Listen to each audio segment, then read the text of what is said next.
कानपुर में दर्जनों ऐसे अस्पताल और नर्सिंग होम हैं जहां लोगों की जान बचाई नहीं जा रही बल्कि उनकी जान से खिलवाड़ हो रहा है। ऐसे अस्पताल मानकों के विपरीत तो बने हैं, साथ में इनका पंजीकरण तक नहीं है। स्वास्थ्य विभाग ने ऐसे कुछ अस्पतालों को नोटिस जारी किया है।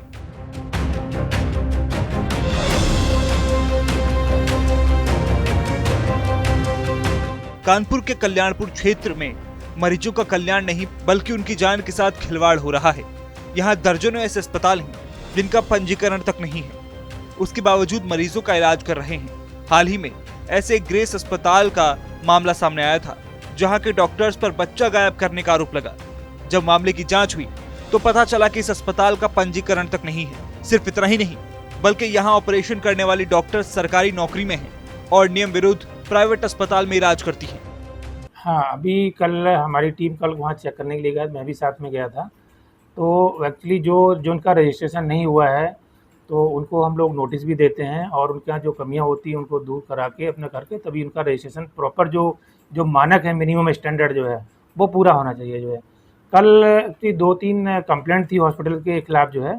जैसे एक बच्चा चोरी हुआ था, उसमें जो है कि उसमें बोला गया था कि कोई सरकारी डॉक्टर है वहाँ पर, उन्होंने ऑपरेशन किया गया था।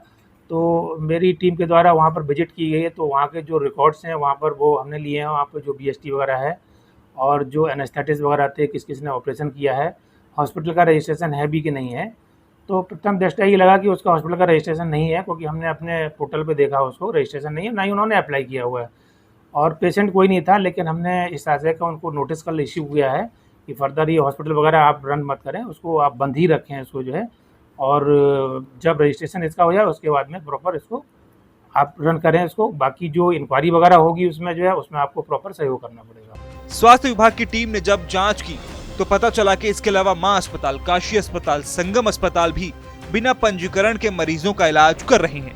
टीवी 9 की टीम की पड़ताल में पता चला कि ऐसे कई अस्पताल हैं जो घरों में खुले हुए हैं और मानकों के बिल्कुल विपरीत हैं। कुछ अस्पताल तो ऐसे दिखाई पड़े जिनके बाहर गंदगी का ऐसा दृश्य देखने को मिला जैसे यहाँ बीमारी का इलाज नहीं होता बल्कि बीमारी मिल जाती है।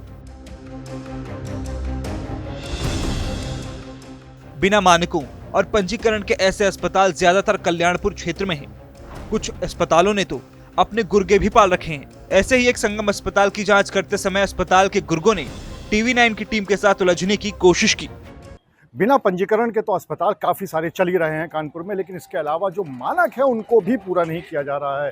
आपको हम ऐसा विभत्स दृश्य दिखाने वाले हैं जिससे आपको पता चल जाएगा कि आखिर हम लोग अस्पताल में जो इलाज कराने आते हैं वो इलाज कराने आते हैं या फिर खुद बीमार होने। हमारे पीछे एक अस्पताल है लेकिन उसके ठीक सामने का क्या माहौल है वो देख लीजिए। पूरी तरह से यहाँ पे गंदगी का अंबार लगा हुआ है। यहाँ पर जितना भी मोहल्ले के कूड़ा है, करकट है, यहाँ पर जो भी गंदगी होती है वो सब यहाँ पर आती है और ये बिल्कुल ठीक अस्पताल के सामने है जो कि बिल्डिंग में बना हुआ है। अब आप ये देख लीजिए कि इस गंदगी के सामने यहाँ पे जो डेंगू की भरमार है, मच्छरों की भरमार है और उसके सामने जो अस्पताल बना हुआ है, तो इसी से साफ पता चलता है कि सिर्फ पंजीकरण की ही बात नहीं है बल्कि जो अन्य मानक हैं जो कि आईसीयू के लिए, एनआईसीयू के लिए होते हैं, उनको भी पूरा नहीं किया जा रहा है। सबसे बड़ी बात यह है कि ऐसे अस्पताल बिना बोर्ड में शहर के बड़े बड़े डॉक्टर्स का नाम लिखकर मरीजों को गुमराह करते हैं। सरकारी नौकरी करने वाले डॉक्टर्स भी ज्यादा कमाई के लिए ऐसे अस्पतालों में अपने दस्तावेज दे देते हैं और फिर नियम विरुद्ध वहां इलाज करते हैं। डॉक्टरों को धरती का भगवान कहा जाता है, लेकिन हर बार ऐसा ज़रूरी नहीं है, क्योंकि जब आप कानपुर में आते हैं तो यहाँ पर दर्जनों ऐसे अस्पताल हैं ना सिर्फ मानकों के विपरीत हैं बल्कि उनका पंजीकरण तक नहीं है। इसके बावजूद अस्पताल चल रहे हैं। हालांकि अब मेडिकल विभाग ने इसमें कार्रवाई करनी शुरू कर दी है, नोटिसें भी देनी शुरू कर दी हैं, लेकिन इस तरह के फर्जीवाड़े वाले अस्पताल कब तक चलते रहेंगे और मरीजों की जान कब तक जाती रहेगी, ये देखना होगा। कैमरामैन शारिक खान के साथ अनुराग अग्रवाल, टीवी 9 कानपुर।